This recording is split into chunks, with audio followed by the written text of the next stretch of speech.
nous avons tous constaté à travers les réseaux sociaux que le véhicule a pris feu, qu'il y a eu les pompiers, que le président a été exfiltré et transporté à bord d'un autre véhicule, parce qu'il y avait quand même des dommages réels sur le véhicule qui transportait le président de la République.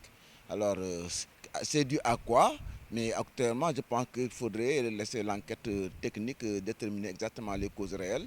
Ce qu'il faut d'abord regretter, c'est quand même que les préalables qui auraient dû être respectés ne l'ont pas été, notamment par le véhicule qui devait transporter le président de la République et son homologue malien, qui est le président de la République, qui est notre première institution, donc à qui nous devons toutes les garanties de sécurité lors de son transport et tout cela. Donc, ce véhicule-là, avant qu'il n'aille sur ce terrain, on aurait dû faire des reconnaissances. Parce qu'habituellement, en tout cas du temps où nous étions là-bas, c'est comme ça que ça se passait. Avant chaque déplacement du président de la République, il fallait faire une reconnaissance des lieux, aller sur les lieux plusieurs fois avec le service de protocole, le service de sécurité, pour vraiment arrêter de commun accord les stratégies à mettre en place pour la sécurité du président et puis le bon déroulement du cérémonial.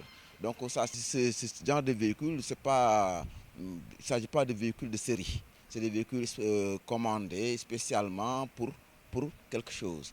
Qu'est-ce qui s'est passé? D'après ce qu'ils ont dit, le Dodan, ensuite, il y a eu le carter qui est cassé. Donc ça, c'est pas nouveau. Hein, c'est pas nouveau. Sur les Mercedes, surtout les Mercedes qui sont destinés à l'Afrique, mais on voit souvent ce genre de problème. Parce que quand il s'agit de véhicules fabriqués à partir de Mercedes, destinés à l'Afrique ou l'Europe ou aux États-Unis, les normes de fabrication ne sont pas les mêmes. Donc les véhicules qui sont destinés à l'Afrique, pour parer à cette situation, ont ce qu'on appelle une tôle de protection du carter. Et cette tôle-là est une tôle indéformable. Vous avez vu que j'ai une voiture avec moi qui est Mercedes, qui date de 29 ans aujourd'hui. Mais de série, ce véhicule était destiné à l'Afrique, donc il y a une tôle de protection. Moi, avec cette voiture-là, je ne risque rien, absolument rien, je peux vous dire, sur un Dodan. C'est clair. On doit prendre des mesures comme quoi ce véhicule, une fois par mois, ou bien une fois, ça dépend d'un échéancier fixé de commun accord avec le patron, le chef du garage. Donc, le véhicule, escorté par un ou deux motards avec un gendarme à bord ou la sécurité, va faire une épreuve de roulement jusqu'à Saint-Louis pour revenir. Ça, c'est pour d'abord permettre au conducteur de s'habituer à la lecture du tableau de bord du véhicule, de bien connaître le véhicule, de le maîtriser, et ensuite au véhicule aussi d'atteindre sa température normale de fonctionnement. Et puis là aussi, ça permet de savoir exactement le véhicule-là, comment il réagit dans certaines circonstances particulières. Comme le disait le président Trump, lorsqu'il y a eu l'accident de l'avion Boeing, là, il a dit que maintenant, il ne faut pas des pilotes, mais il faut des informaticiens. Aujourd'hui, c'est clair, hein, l'informatique embarquée est partout présente dans les véhicules. Il faut savoir. Donc, les véhicules-là sont suréquipés,